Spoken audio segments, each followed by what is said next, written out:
პროცესი თავისთავად მნიშვნელოვანია, საინტერესოა, მაგრამ აქვე უნდა ვთქვა, რა თქმა უნდა, სიმართლე გულუყვილო აზმოლოდინი და არც ილუზიები არ მაქვს. თუმცა დარწმუნებული ვარ, რომ სამოქალაქო თანხმობა როგორც პროცესი შანსი უნდა ჰქონდეს.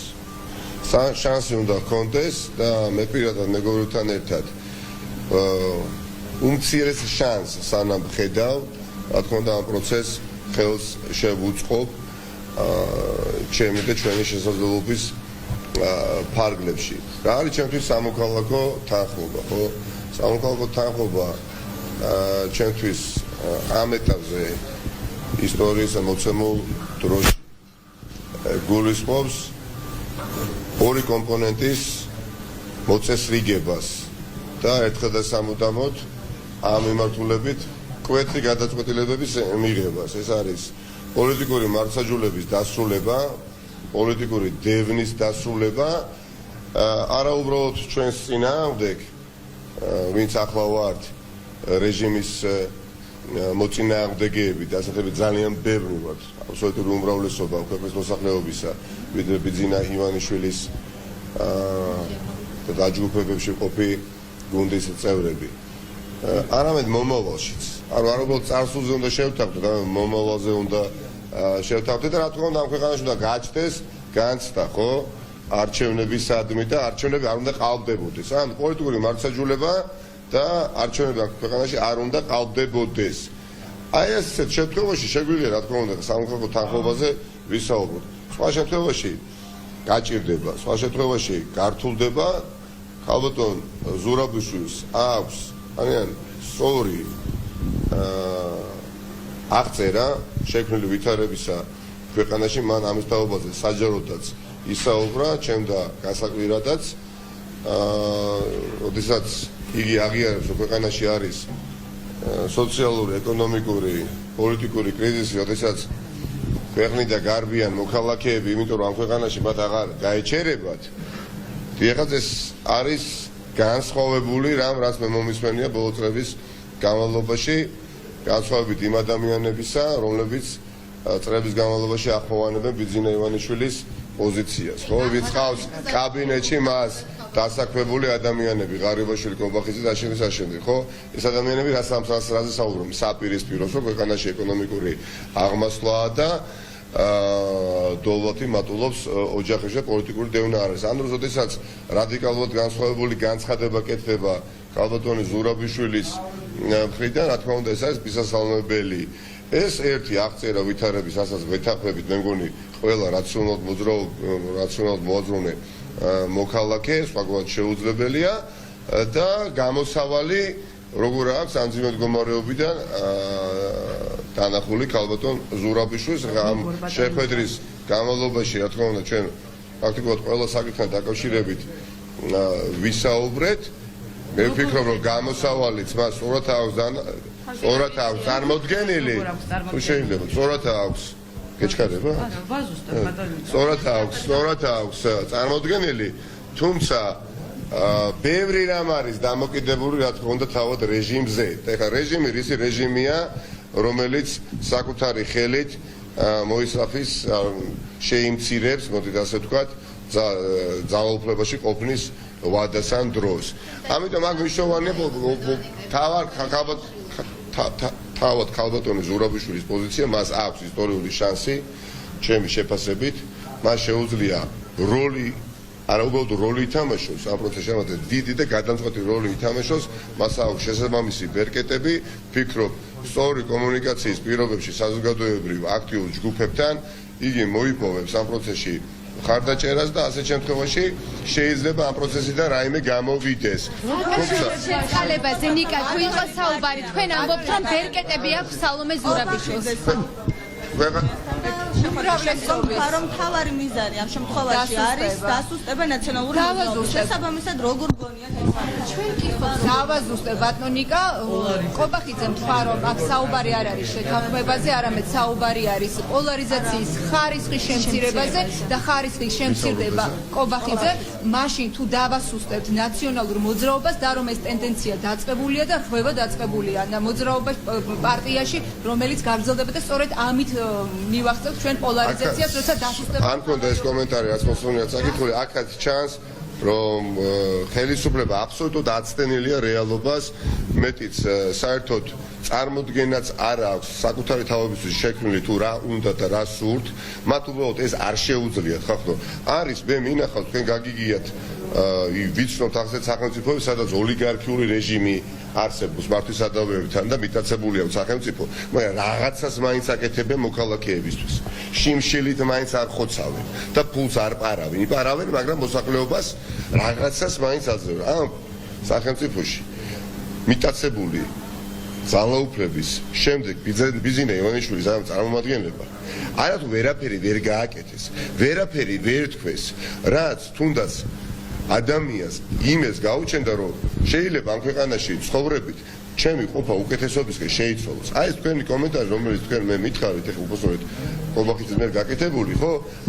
ამის ნათელი ილუსტრაცია 24 საათის განმავლობაში იგი არის დაპირისპირებაში შესული ოპოზიციურ პარტიას, ძირითადად რა თქმა უნდა ნაციონალურ მოძრაობას და განსხვავებულ პოზიციაზე დევნის, მას რომ შეეძლოს ბიძინა ივანიშვილს პოლიტიკურ პარტიებს აგრძალებდა, მაგრამ ამდენათაც ვერ თავხედდება.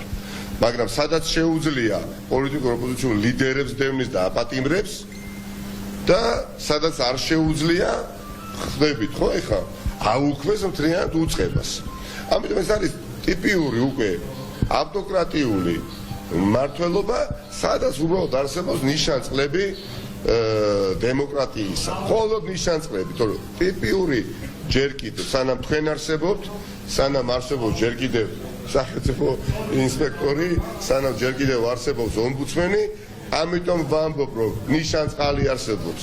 თორე რეალურად მმართველობა და ტიპი მმართველობის არის ავტოკრატიული, ეს უნდა ვიცოდეთ. ამიტომ აი ამ კონტექსტში ქალბატონი ზურაბიშვილის ინიციატივა ჩანს, რომ რაღაცა სინათლე ბჟუტავს, მაგრამ ეს შუქი შეიძლება ჩაქრეს ძალიან მალე და შეიძლება გააღვივდეს და განათდეს და რამდენად ჩვენ ძალიან ბევრ ნაციონალურ მოძრაობას წავაო პოლიტიკიდან. მაშინ შესაძლოა კარგი, ამ კითხვაზე შეიძლება ცოტა გზად პასუხი გაგცეთ. იცით რა არის? სინამდვილეში რაშია საქმე? ბატონი კობახიძე ჩვენში ნაციონალურ მოძრაობაში ხედავს რა საფრთხეს? დამარცხდება რეჟიმი. ადრე ვიდრე გვიან. ამ საფრთხეს ხედავს. მას როგორც ასეთი სახელწოდება ნაციონალური მოძრაობის, რომელიც წინა ხელისუფლების ცალკევის განმავლობაში მართვის სადავეებთან იყო, ეს კი არ ადარდებს, ხო? ადარდებს ის, რომ ჩვენ ხელში ვურტყამთ, როდესაც ისინი ფულს იპარავენ, ვამხელთ იქ, როდესაც ისინი ხილების გესმი არიან, უწევთ წინააღმდეგობას ყველგან, სადაც მათ პრობლემები ექნება და ეს პრობლემები მათთვის დიდი პრობლემა მიუხედავად იმისა, რომ იქ არიან სადაც არიან. მაგრამ ერთი წამით მინდა დავფიქრდეთ ძვირფას მაყურებელობა. მათ რომ მართლა ქონდეთ წინა ხელისუფლებასთან მიუღებლობა და პრობლემები. ნახევარი ნაციონალური მოძრაობა. ყავთ მათ პარლამენტში, სამინისტროებში, მაღალ თანამდებობებზე, აი წინა ხელისუფლების წარმომადგენლები. მათ წინა ცხაწელთან კი არა აქვთ მიუღებლობა, ხახო. მათ აქვთ ყველა იმ ადამიანთან, ყველა იმ სუბიექტთან, ყველა იმ სამართლებრივ ორგანიზაციულ ფორმასთან, რომელიც ამ შემთხვევაში პარტიებთან არის წარმოდგენილი, სერიოზული პრობლემა, იმიტომ რომ ჩვენ ზურგში ვსუნთქავთ მათ და მათ უნდათ რომ ველი გაუდაბნოდეს და მოსუფთავდეს. ესაც უხებთ რომ იყვნენ და იყვნენ და ამიტომ არიან, როდესაც ასე აკრიახდებიან დრო და დრო და ის რომ ჩვენ სუსტებით, მე ვფიქრობ, საპირისპიროს ადასტურებს განსაკუთრებით ბოლო წლები.